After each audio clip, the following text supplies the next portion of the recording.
اعوذ باللہ من الشیطان الرجیم بسم اللہ الرحمن الرحیم۔ میرا نام ابن اعظمی ہے۔ میں نے قرآن مجید کی ایک تفسیر باطنی کے نام سے تحریر کی، جو کئی حوالوں سے پہلی تمام تفسیروں سے مختلف ہے۔ ایک یہ کہ یہ تفسیر میرے اللہ ہی نے میرے دل میں ڈالی ہے۔ دوسرے یہ کہ سورۃ بقرہ کی تیسری ہی آیت میں اللہ تعالیٰ قرآن مجید کو ہدایت کی کتاب کہتا ہے، اس لیے میں نے قرآن مجید کی ہر آیت کا تعلق ہدایت سے جوڑا ہے۔ تیسرے یہ کہ ہدایت کا تعلق چونکہ روح سے ہوتا ہے نہ کہ جسم سے، اس لیے میں نے اس تفسیر کا تعلق قرآن کے روحانی وطن سے رکھا ہے نہ کہ جسمانی۔ یہ اس لحاظ سے پہلی تفسیر ہے جو روحانی وطن میں بیان ہوئی ہے۔ اس سے پہلے تمام تفسیریں جسمانی وطن میں بیان ہوئی ہیں۔ قرآن مجید میں چونکہ اللہ تعالیٰ بار بار انسانی عقل کو دعوت فکر و تدبر دیتا ہے، اس لیے میں نے قرآن مجید کی کسی ایک آیت کی بھی ایسی تفسیر نہیں کی جو انسانی عقل کے خلاف ہو۔ ہر آیت کی تفسیر انسانی عقل پر پوری اترتی ہے، کوئی بات خلاف عقل نہیں۔ قوانین قدرت چونکہ خدا کا فعل یعنی سنت ہیں، اور قرآن مجید اللہ کا قول یعنی حدیث ہے، چونکہ اللہ کے قول و فعل میں کوئی تضاد نہیں ہو سکتا، اس لیے قرآن مجید کی کسی آیت کی کوئی ایسی تفسیر نہیں بیان کی جو قوانین قدرت کے خلاف ہو۔ قرآن مجید کو چونکہ اللہ تعالیٰ فصیح و بلیغ کلام کہتا ہے، اور فصیح و بلیغ کلام کا خاصہ یہ ہوتا ہے کہ اس میں استعارات، تشبیہات اور تمثیلات کا بہت وسیع استعمال ہوتا ہے۔ انہی تینوں چیزوں کا استعمال اللہ تعالیٰ نے قرآن مجید میں بھی کیا ہے۔ میں نے اپنی تفسیر میں قرآنی استعارات، تشبیہات اور تمثیلات کو پہلی دفعہ کھولا ہے۔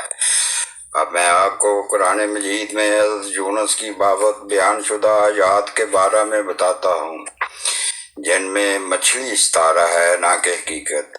مچھلی استعارہ ہے تعلیم کے لیے۔ سب سے پہلے حضرت یونس علیہ السلام کا قرآن مجید میں ذکر سورہ یونس آیت نمبر 99 میں ہے، جو اس طرح ہے کہ پس کیوں یونس کی قوم کے سوا ایسی کوئی بستی والے نہیں ہوئے جو ایمان لائے ہوں، اور جن کو ان کے ایمان نے فائدہ پہنچایا ہو۔ جب وہ ایمان لائے تو ہم نے ان سے اس دنیوی زندگی میں ذلت کا عذاب دور کر دیا، اور انہیں ایک مدت تک سامان معیشت عطا کیے۔ یہ آیت بیان کر رہی ہے کہ حضرت یونس بستی کے نبی تھے، اور یونس کی قوم کے علاوہ آج تک کوئی قوم ایسی نہیں گزری کہ جو اپنے نبی پر ایمان لے آئی ہو اور اس کے ایمان نے اسے فائدہ پہنچایا ہو اور وہ ہلاکت سے بچ گئی ہو۔ ایمان تو فرعون بھی لے آیا تھا، مگر اس کے ایمان نے اسے کوئی فائدہ نہیں دیا، اور اللہ تعالیٰ بیان کرتا ہے کہ ان کے ایمان لانے کی وجہ سے اللہ تعالیٰ نے ان سے دنیاوی زندگی میں ذلت کا عذاب دور کر دیا، اور انہیں ایک مدت تک سامان معیشت عطا کیے۔ یہ جو سامان معیشت ہیں یہ روحانی زندگی کے سامان معیشت ہے، نہ کہ دنیاوی زندگی کی۔ اس بات سے قرآن مجید بھرا پڑا ہے کہ انبیاء کے نزول کے باعث اللہ تعالیٰ جو قوموں اور امتوں کو روحانی سامان معیشت عطا کرتا ہے اس کی ایک مدت ہوتی ہے۔ اس قوم کو بھی یہ فائدہ ایک مدت تک ہی ہوا۔ نہ جانے ہم کس برتے پر یہ دعویٰ کرتے ہیں کہ اللہ تعالیٰ نے ہمیں جو حضور صلی اللہ علیہ وسلم کے توسط سے سامان معیشت عطا کیا اس کی کوئی مدت اور میعاد نہیں، اور ہم اب روحانی معاہدہ سے ہمیشہ کے لیے مستغنی ہو گئے ہیں۔ اللہ ہم پر رحم کرے۔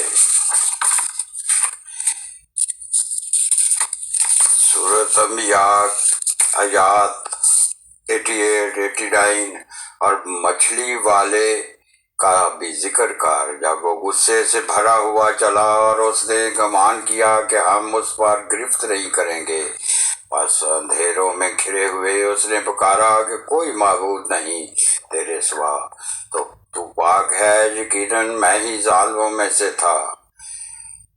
آیت نمبر 89۔ بس ہم نے اس کی دعا قبول کر لی اور اسے غم سے نجات بخشی، اور اس طرح ہم ایمان لانے والوں کو نجات دیا کرتے ہیں۔ قرآن مجید میں اللہ تعالیٰ حضرت یونس کو بطور ستارہ مچھلی والا کہہ کر مخاطب کرتا ہے۔ ہوا کچھ یوں تھا کہ حضرت یونس ایک بستی نینوا نامی کی طرف بطور نبی نازل ہوئے تھے۔ حضرت یونس نے اس بستی والوں کو پیغام ہدایت دیا، مگر انہوں نے ماننے سے انکار کر دیا۔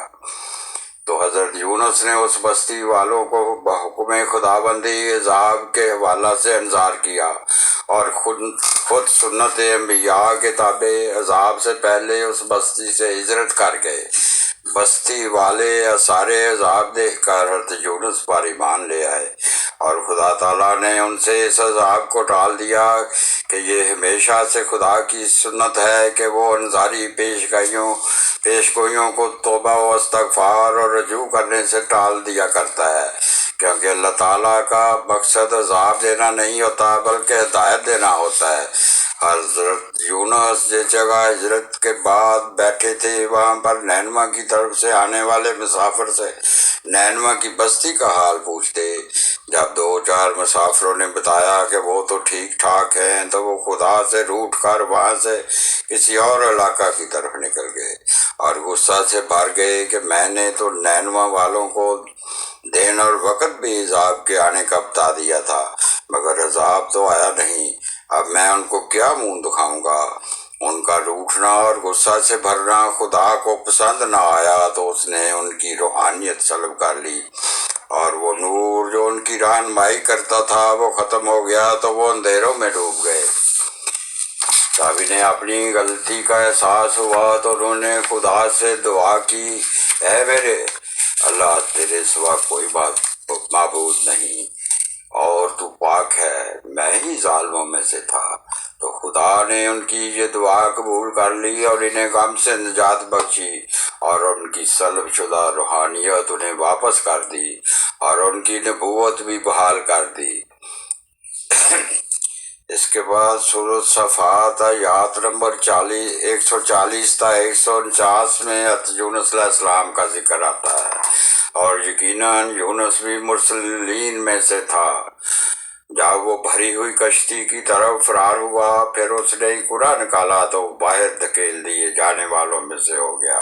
بس مچھلی نے اسے نگل لیا جبکہ وہ اپنے آپ کو ملامت کر رہا تھا۔ بس اگر وہ تسبیح کرنے والوں میں سے نہ ہوتا تو ضرور وہ اس کے پیٹ میں اس دن تک رہتا جب وہ لوگ اٹھائے جائیں گے۔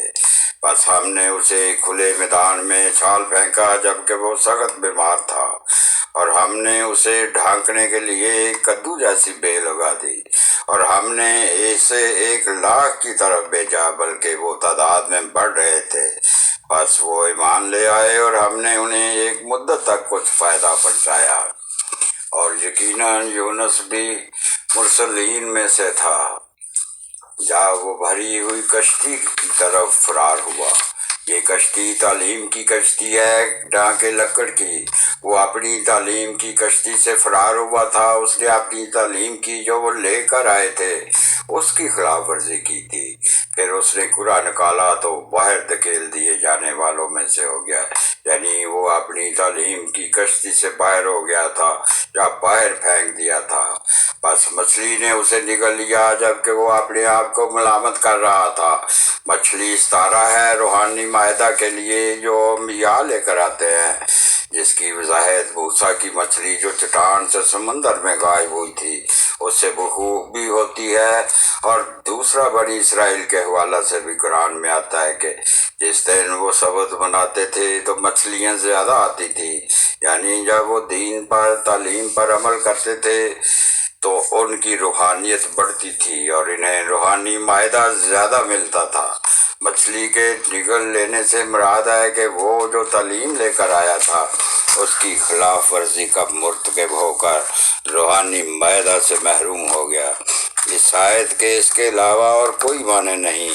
مفسرین نے جو یونس کو وہیل مچھلی کے پیٹ میں ڈالا اور پھر نکالا، یہ قانون قدرت کے خلاف ہے اور خلاف عقل بھی ہے، جبکہ وہ اپنے باپ کو ملامت کر رہا تھا۔ یعنی غلطی تو ہو گئی، مگر جب غلطی کا احساس ہوا تو خود کو ملامت کی اور خدا سے دعا کی۔ بس اگر وہ تسبیح کرنے والوں میں سے نہ ہوتا، یعنی وہ خدا کی پاکیزگی بیان کرنے والوں میں سے نہ ہوتا، تو ضرور وہ اس کے پیٹ میں اس دن تک رہتا جب وہ لوگ اٹھائے جائیں گے۔